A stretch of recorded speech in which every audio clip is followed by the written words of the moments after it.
องมากกับจักเสียงเกเสียงกองสนั่นอยู่เนาะกะเกียมแล้วใกล้แล้วป้าลูกเอ้ยใกล้สิฮอดบุญใหญ่บุญบังไฟบ้านเฮาแล้วเนาะโอ้ทางวัดทางวาเพิ่นกะพากันมาซ่อมเป่าเกเป่าคุยตีข้องตีกองกันสนั่นอยู่เนาะโดยกับทักทายเด้อทักทายสบายดีพ่อแม่พี่น้องสบายดีกันเบิดสู่ทุกคนเบิดสู่หม่องสู่บอนเนาะมามวนน้ำกันมาบุญน้ำกันพี่น้องเอ้ยพวกน่ะทางศิลปะที่ว่าเพิ่นก็พากันมาอันชมตีข้องตีกองถ่ายอยู่เนาะ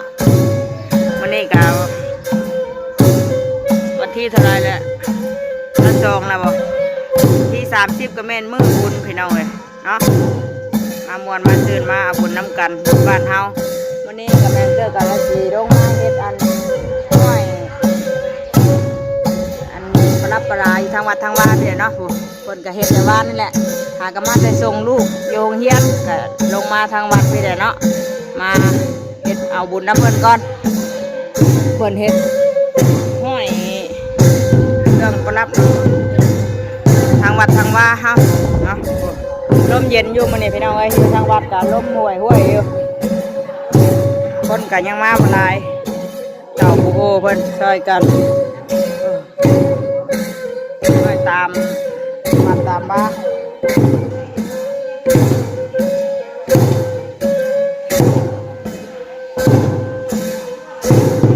ห้อยแล้วก็มัดแขวนไว้แบบนี้เนาะกุ๊บเป็นนั่นเพิ่นแต่งจัดแต่งไว้จะเตรียมก็เก็บไว้ไปชอดงานบุญตั้งกล้องไว้ก่อน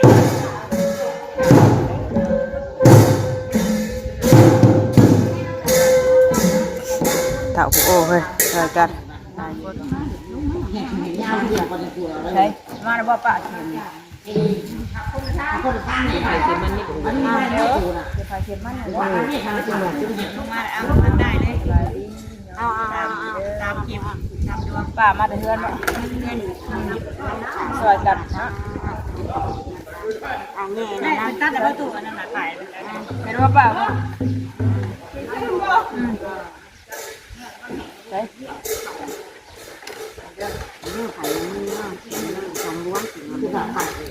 สามไอเดือนเมื่อเอาไม่เคยเย็นเห็นแบบนั้นไอ้นี่ค่ะไม่เคยเล่าได้ไหมตัดดูนังดูสวยดูหนักน้ำคนหนักเอ้ากระเบื้องแค่มันแล้วเราใจว่าบางทีเอาทำไรนี่ก็เสียมาเนี่ยเลยทำนี่นะเรียนไม่ขาวมาไม่ตัดอะไรดิเอามีตัดบอกเขาเนาะตัดหมดเลยมันไม่เป็นตัดตรงนั้นเนาะใบหน้าใบหน้าสวยอะไรตัดหน้ากับช่วงนี้นั่นเลยร่างกายห้องเปล่าตัดกระดูกก็ไม่นี่นะกระดูกกระดูกเป็นมุนเหมือนกันเนาะกระดูกเป็นมุนก่อนไม่ใช่ตัวกันเนาะมันยืดเนาะยืดเลยเป็นชั้นกันแล้วเนี่ยเขากันมีเตียงคือเขาอยู่พุ่นหันนะกันห่อเนี่ยฮะเตียงกันเชื่อไหมแล้วโอ้ยมีโซนนักเขากินเนี้ยเลยจ้าดาวมันดื้อดูทุกเทศนะปะน้อยนี่ก็ลงนะเลิกบ่เอาลงบ่ผ่านนั่นอ่ะหยิบเงาที่เราเป็นนั่นเลยถูกครึ่งกันมุนนี่มุนคือกันหมดนี่ที่ว่ามุนที่ก่อนที่เลยมันก็หามันจวงกันไม่ได้สักไม่ได้การแหกจวงใช่ป่ะใช่ป่ะตัดเงาเลยสีเงาเลยมันเนี่ยมันปั่นเครื่องกันนะปั่นมันให้มันได้ช่วงเพื่อทอดชิ้นใส่ผักสามอันป่ะโอ้เนี่ยเขาจะเห็นครึ่งเลยทำบุญเลยเรื่องเห็นครึ่งเลย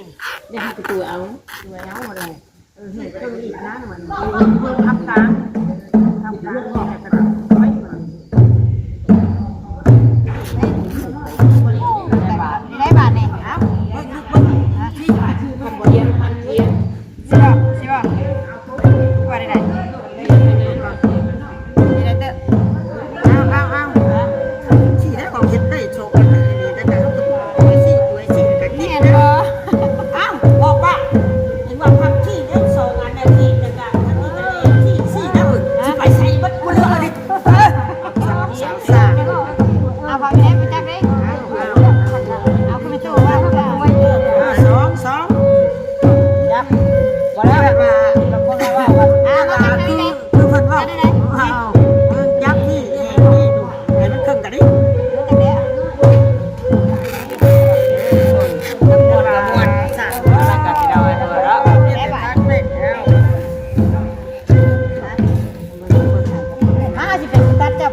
บ่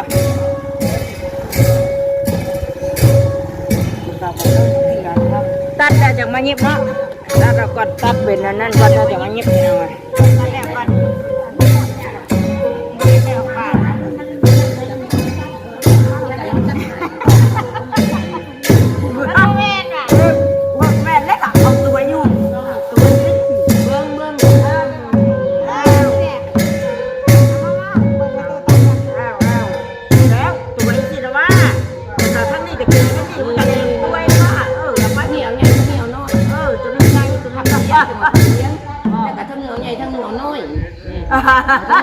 มันตู้ที่ไหนมาตัดให้เสมอเนาะ ก็จุดที่แล้วทางเรายิบมีพักไงแหนมอยู่ดิไอ้มันสีเบอร์เนี่ยทางนั้นด้วยมันเอาเบื่อมันยุ่งบัวใหญ่บัวน้ำมีข้าวกระสวยไปสวยไปเลยคุณลูกอันคือคุณบอกสาวบ่ทุ่งหางน้ำทนจะบ้าเริ่มทานมาคือไงให้มันชีใหญ่เนี่ยเลยได้2อันได้นี่ ได้สองด้วยให้มันชีใหญ่สีเนี่ยมันก็ถึง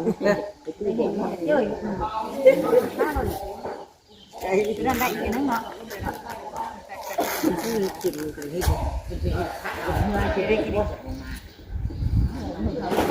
พอเวียนคือชาเด็กเชิญลงมาง่ายยาวแล้วน่ะคือจีบใบนั่นเพื่อนเหม่ไว้ให้ขิมไปเพื่อบอกความไว้เนี่ยพวกแม่อ้าวเป็นดอกฟ้าคือใบตาคือมันใช่อ่ะนี่มันคือนั่นจ้ะจีบใบตาเราออกอยู่ขิมเนาะเอามันอยู่ไอ้กาฉุกให้จับมือนั่งมือหันคิวไปได้ใช่นี่เนาะมันนี่ถึงมารับให้กินกูได้นะเพื่อการทำงานบังไฟการทำงานของเฮาตัวนี้มันเอาครับตัวนี้เห็นว่ามือวันเข็มมันติ่งตั้งนานให้เข็มเฮามาสิก็เข็มคงมันตู้ต่างหากนี่นี่อ้าวนี่ก็นั่นก็น้ำเฮานี่จ้าเฮานั่นนี่น้ำเฮามา3อันอ้าวนี่อันนี้นี่ตัวนี้เอาใช้ได้เลยใส่จับดิ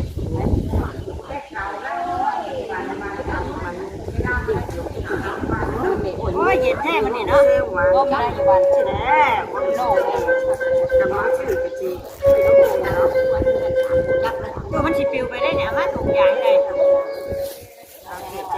เอากับพับอีกครับสวยบอกคนนี้แหละสมานนะสวยปลายชื่องามบ่หนักเขากับตัวใหญ่ตัวน้อยอยู่ก็หนักเดืองนั่นก็เปลือกปลาปามผู้ลูกใหญ่ลูกตุ้ยผู้จับจอยตัดเนี่ยไล่อยู่นะมันผ่านไล่อยู่หนวดมันหักได้จิตเก่าบวกเข่าได้อ่ะหอมลงมา3เพลงมองมามันต้องยิ้มมันเอายิ้มจัดได้แบบนี้ตัดเสียงได้แล้วบ่ต้องมาจัดอ่ะใช้เข็มกันห่างจริงเนี่ยนี่ก็ได้อยู่ตัวจะมาจัดแม่เจอนี่ว่า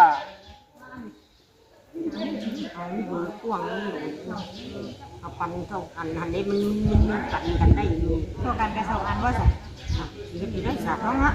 ไม่ใช่กันเนี่ยแม่หน่วยนี่หน่วยสับเราไปแม่วันนี้เลยได้ปลาล่นไปแล้วบ้านพอแล้วเขาเลยนะมีตัดนั่นถือลงมานั่นไล่มันกับเด็กไปถือเป็นไล่เป็นไหนมีตัดเสื้อไม่นะมันจังเขาไล่เรื่องแล้วก็บอกยังคนไหลบ่เลยผูกไว้บ่ปะที่ว่าจะจัดหมดไฟนั่นก็ออกได้จับได้บ่สั่งแบบนี้ผูกไว้บ่ได้เข็มนะร่นได้แล้วกันอ้าวเข็มเบียร์ได้บ่เอาประมาณวันหัวเชือกเลยหัวเชือกคนหัวเชือกไหลเลยเชือกก็จำอะไร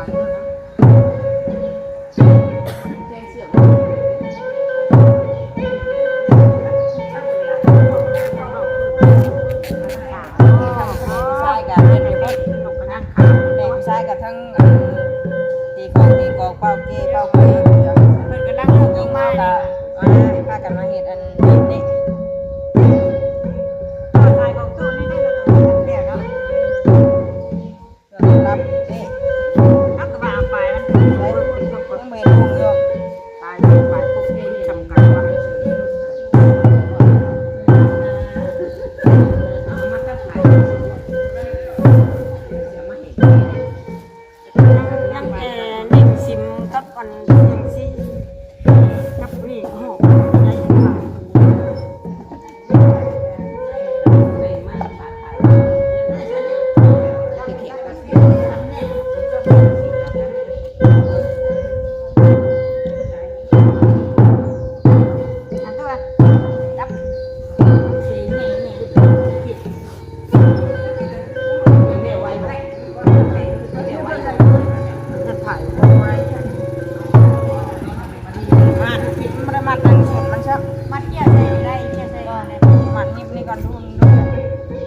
มันหน่วย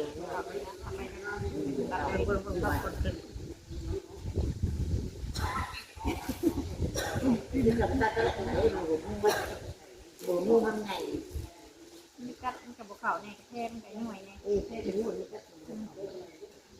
มันตัดถ่ายนี่มันก็ตัดตัวนี้ก็ว่านะ ตัดออกก่อน ได้ดิกัดของจุ๊บ นี่นี่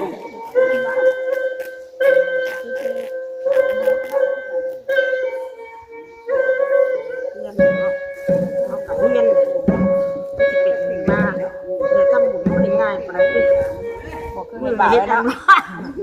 เฮ็ด ไว้ อั เนาะ น บ่าวไว้ใส่ไว้เลย ไม่ว่าเงินนั้นว่ากี่คนว่าไม่ง่ายนี่นะนี่ ได้เลยกันเนาะ เอาบ่ 30,000ได้เอาจนเราสอง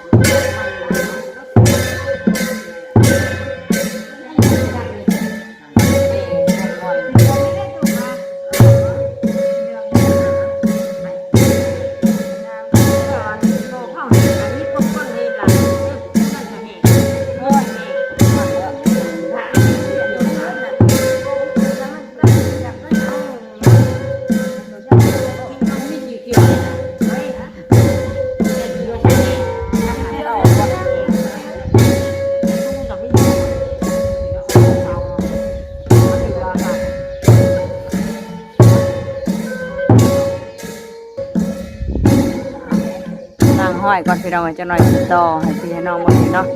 พากันห้อยนี่แหละมื้อนี้ก็มาช่วงรับตลาดทางวัดทางว่ามันงามเนาะเพิ่นพากันเย็บแต่เมื่อวานนี่แหละเด้อไม่ลงมาเมื่อวานนี่เนาะเราก็สิลงมามื้อนี้บุญน้ำกันพี่น้องเอ้ยใช่แล้วพ่อจ้อจันกันเข้ามาแล้วเนาะได้สิน้ำกันจ้ะจะแบ่งเตอร์เจ้าช่วยกันจะหน่อยจะมานี่ให้ต่อยเพิ่นก่อน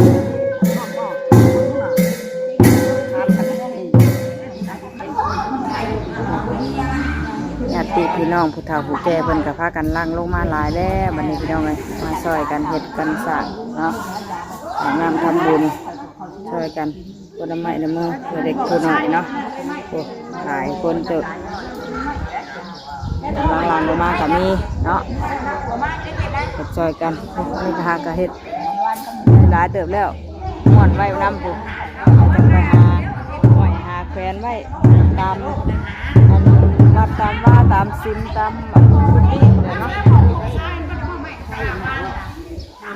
ตากอไปกันจังหน่อยเนาะเบิ่งน้ำกันพี่น้องเลยมาบุญน้ำกันอ้าว คนวางกินใบนี่มันสองนี่ต้องจับนี่ที่ไหนนี่มันจะเข้าเนาะ กินน้ำดอกก็ไม่กินแล้วก็มาไหมเนาะ เข้าเลยเลยว่าอยากแต่ก็ต้อง เปลี่ยนกันไปกันมาเลยนะหลายคนกัน ขึ้นไป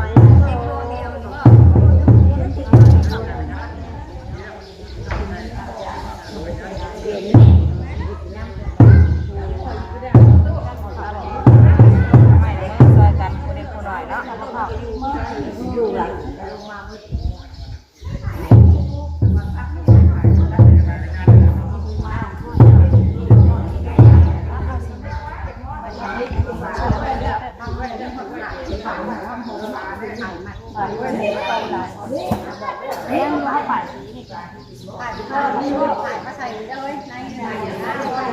นุ่งกับมี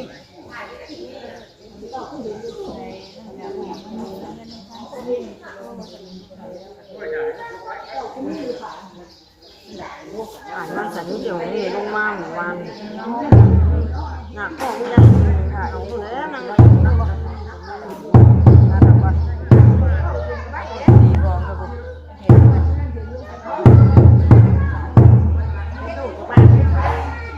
ก้อนมาดิเนาะกินนี่มีลมแน่พี่น้อยแล้วตัวบ่ ใช่จ้ะงามหมดเลย ตามข้าวก้อนแล้วกันเนาะ ก่อนเลย ใช่เลยเข็มมีจะดวงมีว่า ใส่เข็มกะบ่ได้บ่ปากน้ำลายน้ำตาลกะ เมื่อไหร่จะนี่นะฮะ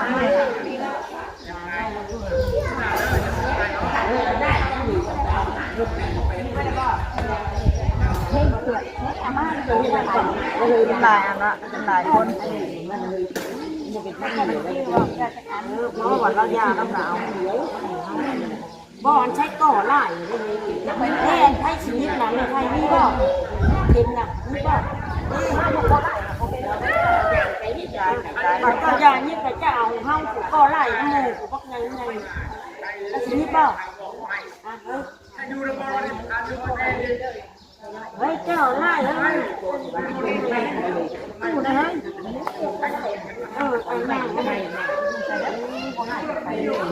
ใครแม่ไปนะ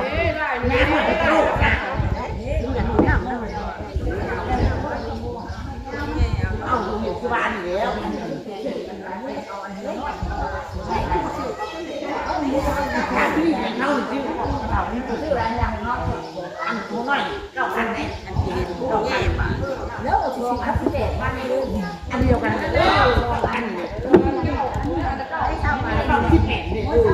นี่ว่าเรื่องนี้บอกแม่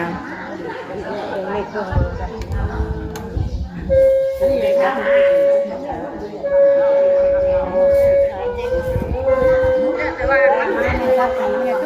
บอกคู่มาเนี่ยยิงหุ้มยิงนั่นจับกันสีบัวนั่นบัวสีบัวสีเขียวสีน้ำมันของกัน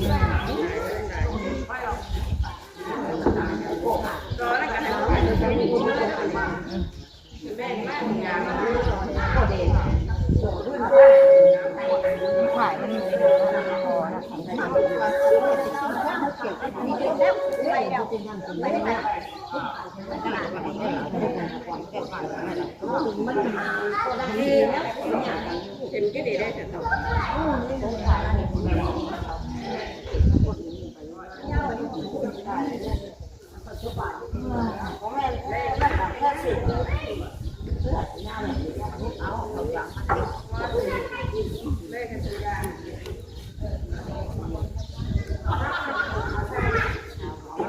เบาอะไรก็เมื่อยแล้วไม่ได้เศร้า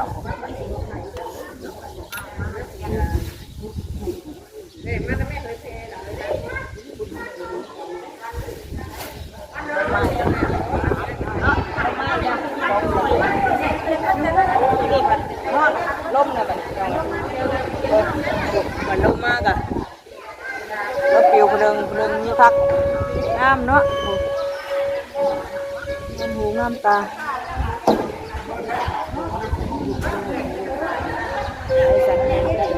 ที่ประเทศสามีกันเด้อสาธุน้องเอ้ยมาเฮ็ดซอยเพิ่นก่อนเนาะซอยยิบซอยจับซอยบายน้ำกันนี่แหละผู้เด็กผู้น้อยคนละไม้คนละมือเนาะเอาบุญน้ำกันนี่ค่ะน้องผ่านนี่ก็คือวัดคือว่าคือให้น้องได้เบิ่งได้ชมน้ำกันเป็นจังไดก็ฝากเบิ่งฝากแง่ฝากกดติดตามรับชมไปเด้อเนาะขอบคุณทุกคนทางพี่น้องเบ่ทุกคนที่คอยให้ติดตามรับชมเป็นกำลังใจให้มีเด้อตลอดมาพี่น้องเอ้ยสอนบุญไกลเข้ามาแล้วก็มาเอาบุญอาชีพน้ำกันเนาะสำหรับที่นี่ก็คือน้องไปเป็นสามีกันเด้อสบายดีทุกคนเนาะมันปลุกไงเฮาเองเนาะอยู่วัดอยู่ว่ามื้อนี้ก็ได้